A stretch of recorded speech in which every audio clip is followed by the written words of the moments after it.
And welcome back everyone to the finale of Castlevania Bloodlines, the Castle of Proserpina in England. And I wanted to do this stage right after Versailles, but this stage not only is long by itself, this stage took me quite a while to beat. In extreme mode, this stage set me back for like over an hour, and you can already see the beginning of this stage with all these exploding Medusas. This is really freaking annoying, and I love this room. In terms of design, I freaking love what they did here. It's basically a distorted view in the center. It really is. It's incredibly disorienting, but the secret is always look at your character feet. If you look at the feet of your character, you always know what are you doing, where are you going, and where you're going to land. There's a one-up there that I always fuck up in getting, and there's a really good reason why there's a one-up in here, because dying in this section is rather easy. I don't know why I got the most miserable luck with these freaking Medusa heads.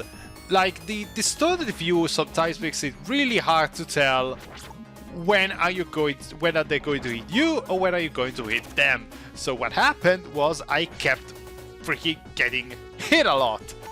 And while this traversal is going perfectly fine, I can assure you, perfectly fine for someone that just remained with 5 HP, yeah. And now we have this other section where our controls are inverted because we're upside down.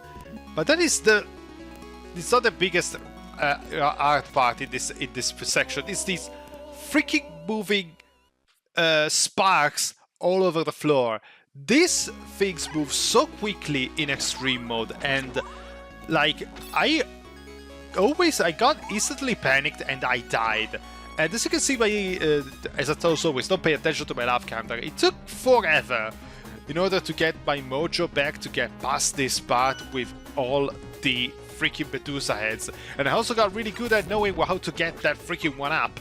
Because, yeah, when the developer puts a one-up right in front of a section, you know you're gonna be there for a freaking while.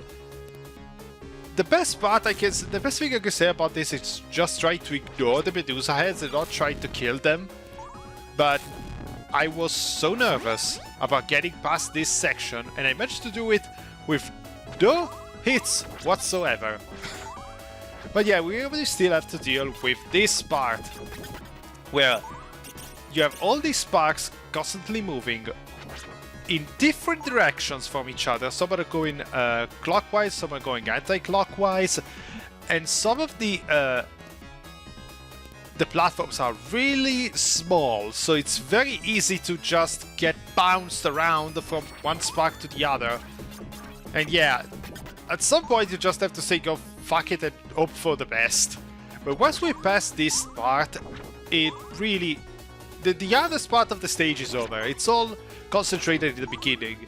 And this is why the rest of the stage is gonna be a massive, massive boss rush. Pay attention to this sound. It means that an enemy is getting closer, and it's one of these recycled boss from stage 1. It at least dies quickly, but as you can see, they can come at you really damn fast, so always be on the lookout for that sound. Don't play this game without any sound. And thankfully we also managed to get through past this part by getting a 4th level weapon. If you're good enough, you might be able to take it throughout the rest of the stage, because now, here we are. This is the beginning. As you can see, the classic staircase upward, and we have the encounter with our first boss, and I messed up and took another weapon. And as always, death has to make an appearance in a Castlevania game.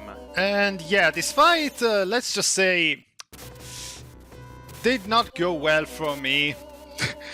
Like, I had so many tries, so many damn tries, And the more I kept going, the more I kept dying in the most stupidest way possible. So yeah, I did a little montage, I ended up getting a game over, and thus I had to resort to loading back my save. Time warp, like nothing has ever happened. And now here we are, after taking a long break, taking a rest, clear mind. Now let's fucking explain how this boss fight works, because this fight is one of the most annoying stuff I ever had to deal with in Castlevania. And not so much that the fight itself is hard, it just takes forever. It's long, you have one life bar, and it's a freaking boss rush within another boss rush. We have to face a weaker version of the bosses of stages 2, 3, and 4.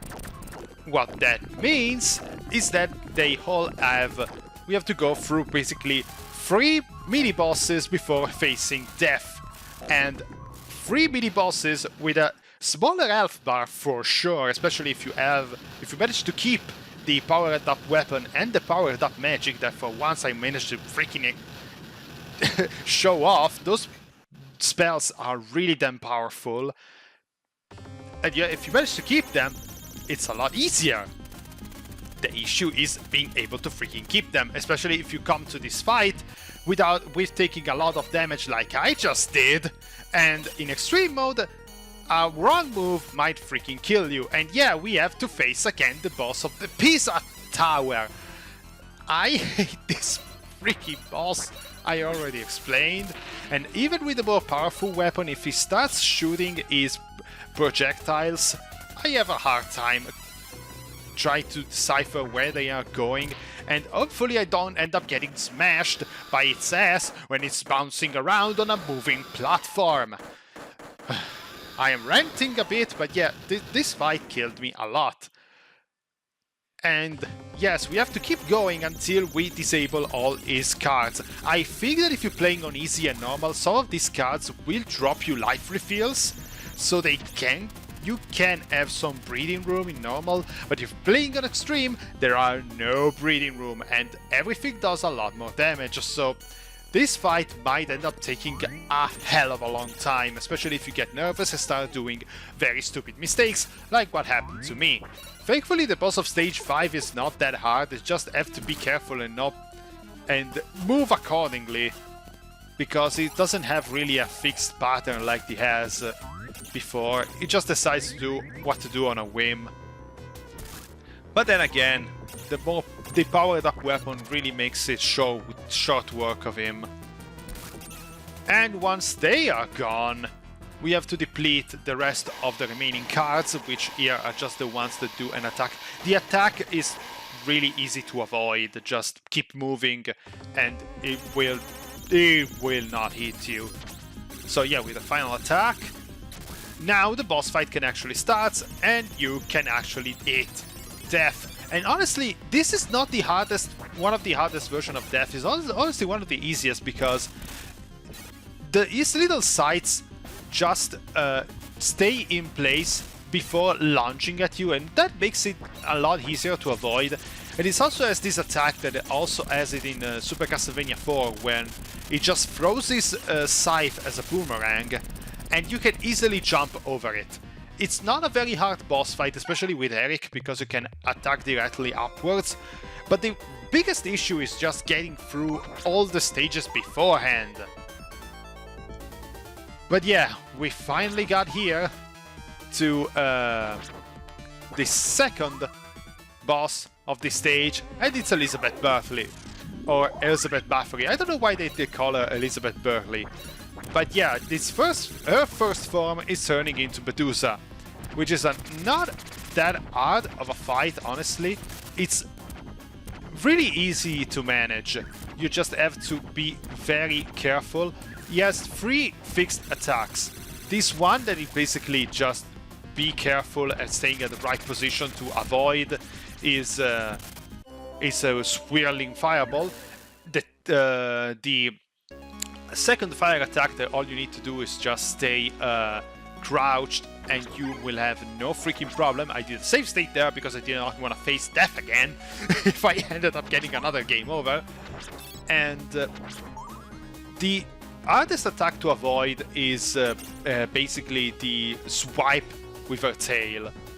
That is probably the hardest part to do. And yeah, this is something that you can do in all Castlevania games, just going up and down on the staircase to make candles respawn and try to pick up some more ammunition. I did it just to get the level 3 weapon. You cannot get the level 4 weapon. Sorry, but yeah, it's not doable. The tail attack is probably the hardest to avoid because you don't really have a sense of depth. But this large attack that he does with his hand is absolutely easy to avoid, especially with Eric, which has a freak ton of range to avoid.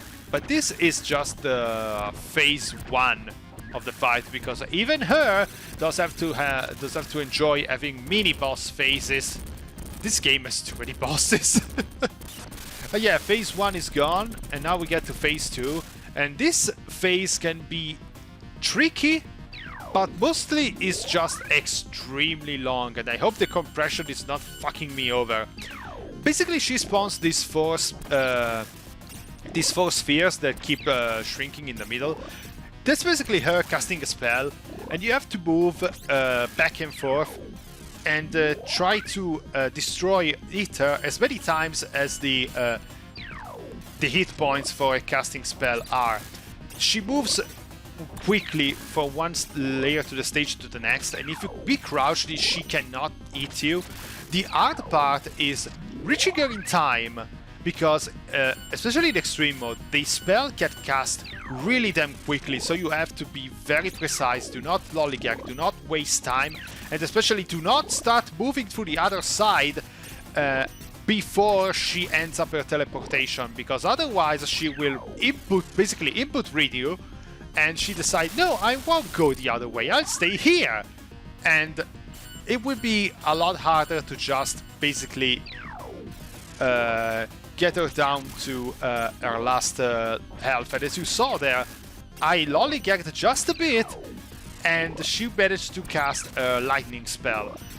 All their spells can be avoided. The hardest one to avoid is this one with the knives, because it's a circle of knives that, as far as I know, it's unavoidable. This attack basically spawns 4 fleamen that can be rather annoying. The fire attack is some fire pillars that are very easy to avoid, and the lightning attack I think is bugged, because it has this ginormous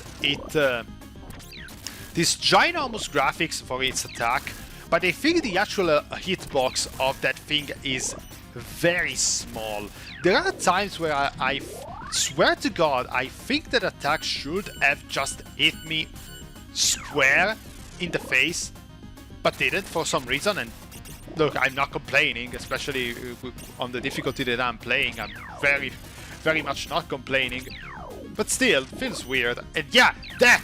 I moved too fast on the right side, and she decided to stay on the left side, and I did not manage to end her spell in time, and thus she did not take any damage.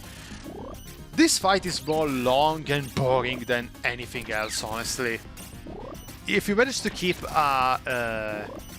your nerves in check, she can be rather easy to beat. But yeah, it just really takes a very long time. This fight ended up this fight and the fight with Death are basically the reason why this stage took so long that I decided to split the part in half and did not separate for the Versailles stage, because otherwise the part would have been like 40 freaking minutes long. But yeah, Elizabeth Bartley is gone, thankfully, and we will never see her again in Castlevania until Castlevania Nocturne. I love that series. I love what they did with Elizabeth. And yeah, we are at the final section of the game where we get a remix of oh my god, Simon's theme, Dance of the Holy Man, that's how it's called. Oh my god, the nostalgia, it's with this theme. Super Castlevania 4 is my absolute favorite 2D Castlevania game. And yeah, I had to stop and listen to this a bit. This thing is just incredible. And yeah, 2 bosses gone, 1 boss left, because it's time for the main event with Dracula. And this fight starts as it always does.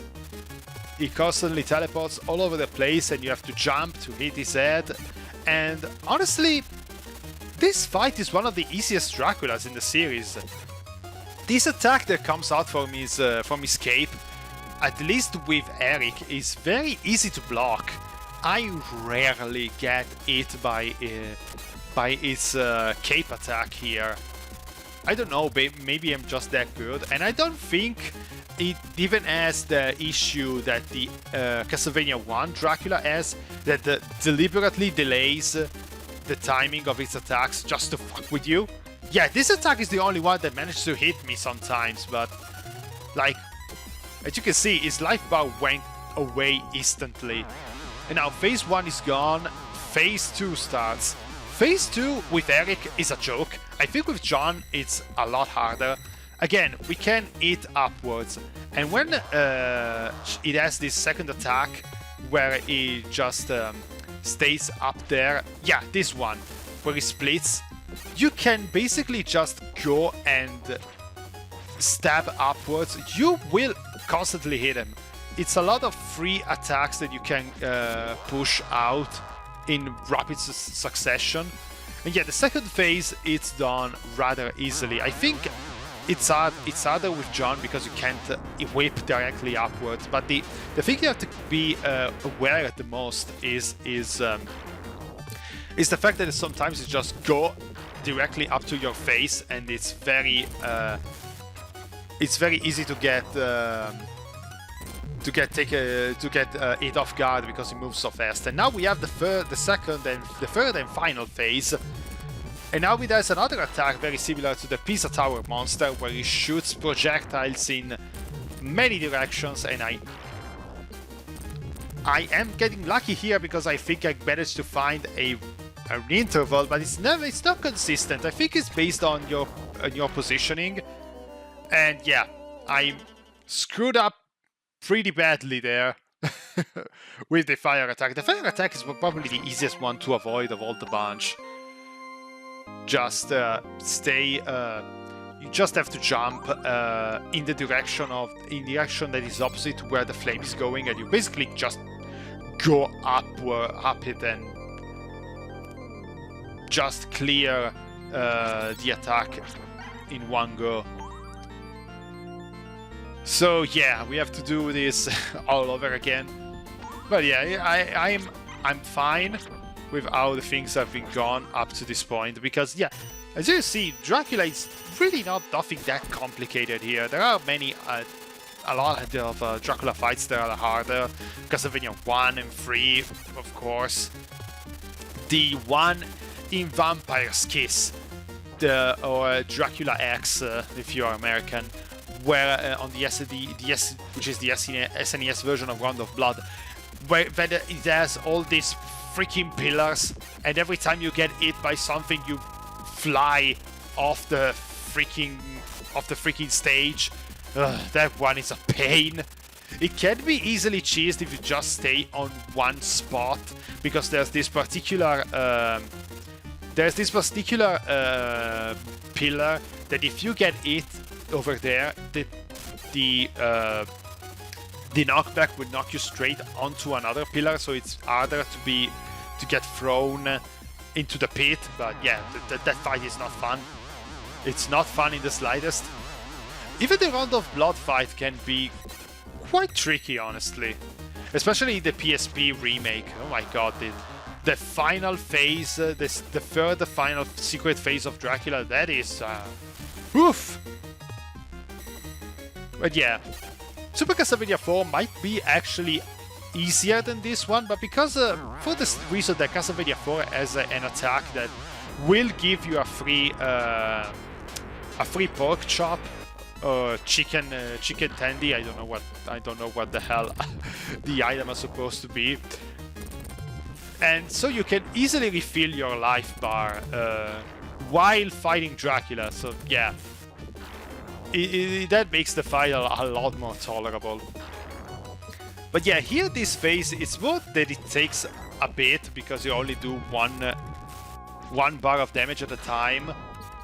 But once you get the rhythm down with those free things that shoots at you, it's a lot more easily doable. And yeah, as I said, the fire attack, go away. And I like the warping, all the warping effect that it has on his sprite. I think it looks really damn cool. I think it looks awfully looked better when it was on a CRT. Here it's just a bit weird, but I like it. It's a cool effect. And now we have the final attack. It just jumps around and it has this flurry of bones that basically shoot out in the opposite direction of where you're hitting him. So yeah, you will never get hit by those bones, and we are done. That was the last phase. Dracula once again has been defeated, and this time it didn't took a Belmont to do it. Glory to the Lecarde family. I'm kidding a bit, but I honestly want more diverse characters for the series. I like having the Belmonts, but it's good to have all these characters that can use different weapons that aren't the whip, just as a secondary character. But yeah, we defeated Dracula. The game is over.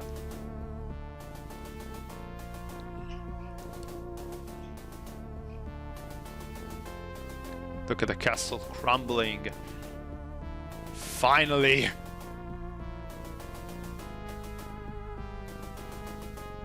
Thus, Eric has fulfilled his destiny as a vampire hunter. Now, he must venture forth into greater unknowns.